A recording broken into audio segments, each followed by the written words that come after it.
Olá! O livro The Extended Mind, de Annie Murphy Poe, apresenta uma visão fascinante. Não é só a nossa cabeça que faz todo o trabalho de pensar e aprender. A cognição, que é o processo pelo qual o nosso cérebro pensa, aprende e entende o mundo ao nosso redor, não se limita apenas ao nosso cérebro. A autora defende uma abordagem integrada, na qual o corpo, a mente e o ambiente atuam juntos no processo de pensamento. E neste vídeo nós vamos falar da importância da utilização do espaço para otimizar o nosso aprendizado e criatividade.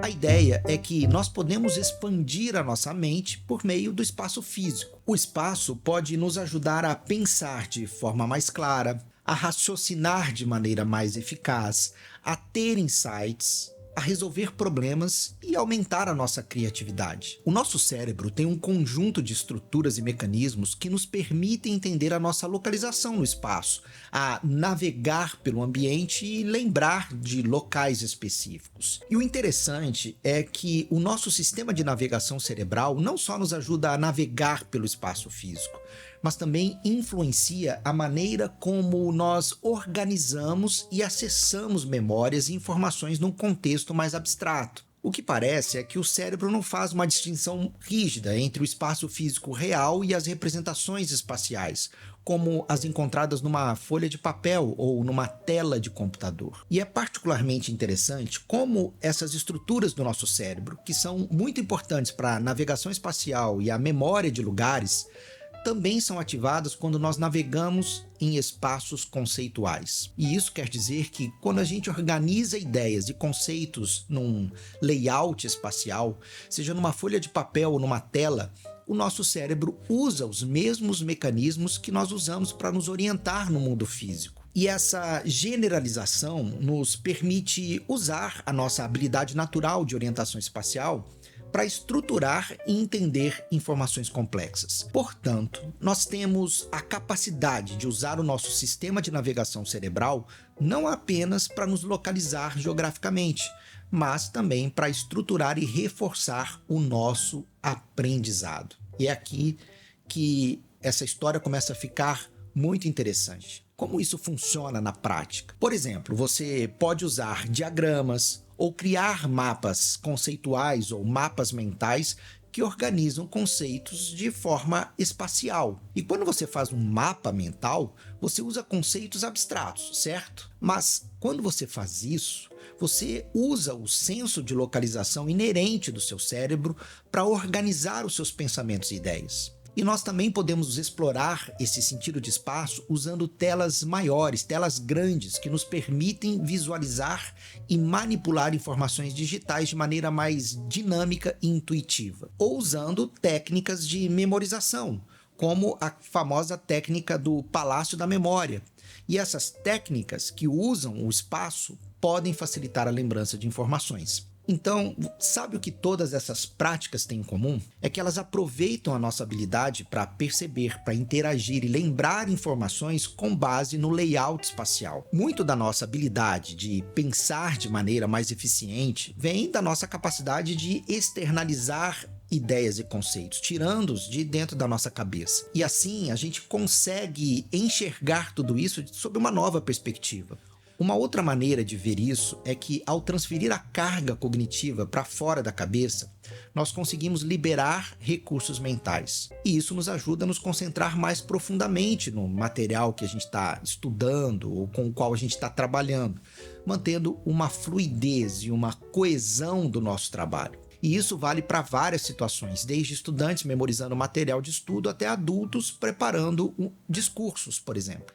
Mind maps, que são os mapas mentais, outlines, que são esquemas ou esboços estruturados, são exemplos práticos de como nós podemos externalizar e organizar informações para facilitar o nosso processo de pensamento. Bem, claro, você pode utilizar o espaço de uma folha de papel também, mas se você for mais tecnológico e não queira usar o papel, você pode usar, por exemplo, uma tela digital para organizar o conhecimento. E existem inúmeros aplicativos que permitem organizar ideias e conceitos usando o senso de espaço físico. E eu vou mencionar alguns aplicativos excelentes que eu utilizo para esse propósito. Os aplicativos que eu vou mencionar aqui são para iOS e Mac. Provavelmente você encontrará aplicativos similares se você é usuário de Android ou Windows, e acredito que alguns desses aplicativos podem até ser multiplataforma, tá? Um aplicativo que eu tenho usado por mais de 10 anos é o MindNodes, que é um aplicativo de mapas mentais e outlines para iOS e Mac.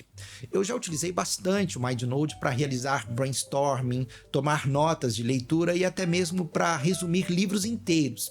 Para mim, a grande vantagem dos aplicativos de mapas mentais é que em pouco tempo eu consigo revisar um assunto muito extenso e compreendendo melhor os conceitos e as ideias e como eles se relacionam. Outro aplicativo excelente para você organizar anotações, principalmente de PDFs, é o Margin Notes. Esse aplicativo está disponível para Mac, mas ele se destaca principalmente no iPad. Se você possui um iPad com caneta, o Margin Notes certamente vai revolucionar a sua forma de estudar em PDF, porque ele combina ferramentas avançadas de anotação, de mapas mentais, de flashcards, enfim, ele é excelente. E o que é bacana nele é que ele te permite usar ferramentas de desenho para esboçar ideias e diagramas e criar links entre diferentes partes do texto. Você pode ligar diferentes tópicos de um mapa mental ou de um diagrama a uma parte do texto no PDF. Isso é incrível.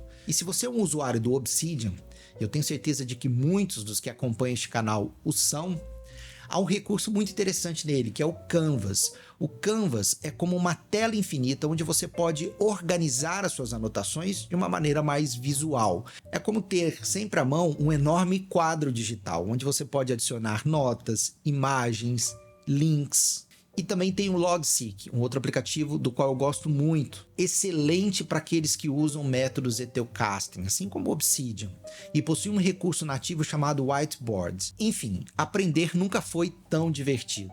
Lembra daquela cena icônica do filme Minority Report, de 2002, que mostra a interação quase tátil do personagem interpretado por Tom Cruise com uma interface futurista de computador? Esse é um grande exemplo de como interagir com a informação, utilizando não só o espaço, mas também o movimento do corpo para expandir a mente. Pesquisas sobre os efeitos cognitivos dessa tecnologia indicam que ela capacita os usuários a pensar de forma mais inteligente, aproveitando as ferramentas físicas incorporadas humanas, como a visão periférica, a memória espacial, que são subutilizadas quando nós trabalhamos em telas pequenas. E já que nós estamos falando de telas, considere este experimento realizado por Robert Ball, um professor associado de ciência da computação na Webb State University em Utah. Ele conduziu vários estudos comparando o desempenho das pessoas ao interagir com uma tela gigante de 3,5 metros de largura por 9 metros de comprimento. Era uma tela com 31,5 milhões de pixels. Ele comparou o desempenho dessas pessoas com daquelas que estavam usando uma tela proporcionalmente convencional. As melhorias proporcionadas pelo uso de um display superdimensionado são impressionantes. Pesquisadores relataram que grandes displays de alta resolução aumentam mais de 10 vezes a velocidade média de conclusão de tarefas básicas de visualização. Em tarefas mais desafiadoras, como a busca por padrões, os participantes do estudo melhoraram o desempenho em 200 a 300% ao usar telas de grandes proporções. O que nós podemos aprender com isso é que, se você trabalhar com um monitor maior, certamente você vai aprimorar o seu pensamento. Telas maiores proporcionam uma experiência mais imersiva e interativa, permitindo um uso mais natural e intuitivo das nossas habilidades físicas e mentais. E é bastante óbvio, não é? Com mais espaço, nós conseguimos visualizar mais informações. E é justamente isso que acontece. E estudos realizados por Robert Ball e outros pesquisadores destacam a relevância da nossa capacidade de ver pelos cantos dos olhos, que é a nossa visão periférica. A capacidade de acessar informações por meio da nossa visão periférica nos permite reunir mais conhecimento e percepção de uma só vez, o que proporciona um sentido mais rico de contexto. É por isso que nós nos tornamos mais eficientes na busca das informações de que precisamos, o que nos ajuda a manter mais dessas informações em mente enquanto nós pensamos sobre o desafio diante de nós. Já as telas menores incentivam um foco visual mais estreito e, por consequência, um pensamento mais limitado. Você tem mais necessidade de alternar entre janelas e aplicativos, o que muitas vezes requer rolagem, zoom e cliques contínuos. Se você usa uma tela pequenininha, você sabe como isso é incômodo, como atrapalha, porque essas ações de navegação virtual podem ser cansativas e podem nos distrair do foco principal da tarefa. Então, pense da seguinte forma: quanto mais pixels de tela você tiver, mais pixels cerebrais você terá para entender e resolver problemas. E há outro detalhe importante aqui.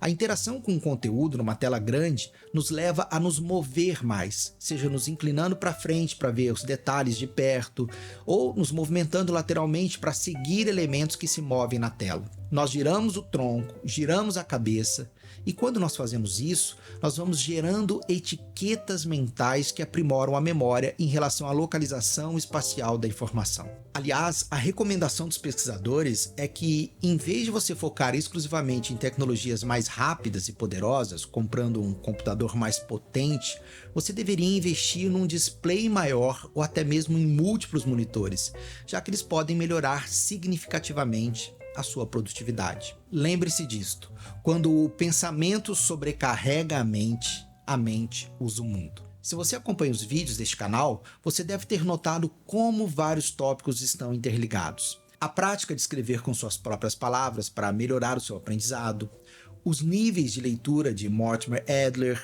o conceito de segundo cérebro de Tiago Forte, o método Zettelkasten e a ideia das notas inteligentes. Se você assistir a uma aula ou ler um livro apenas ouvindo o professor ou lendo as palavras, quanto você vai absorver? Mas se você começar a fazer anotações, você será forçado a discriminar, a julgar, a selecionar. E isso pode elevar os seus pensamentos, te levando a ter novas ideias. Suas anotações constroem uma série de degraus ascendentes a partir dos quais você pode vislumbrar novas perspectivas, não é mesmo? Então, uma atividade mental mais engajada nos leva a processar o que nós estamos observando de forma mais profunda. Pense nisso. E se você gostou deste conteúdo, não deixe de curti-lo e de se inscrever no canal para mais vídeos como esse. Nós continuamos esse assunto no próximo vídeo. Até lá!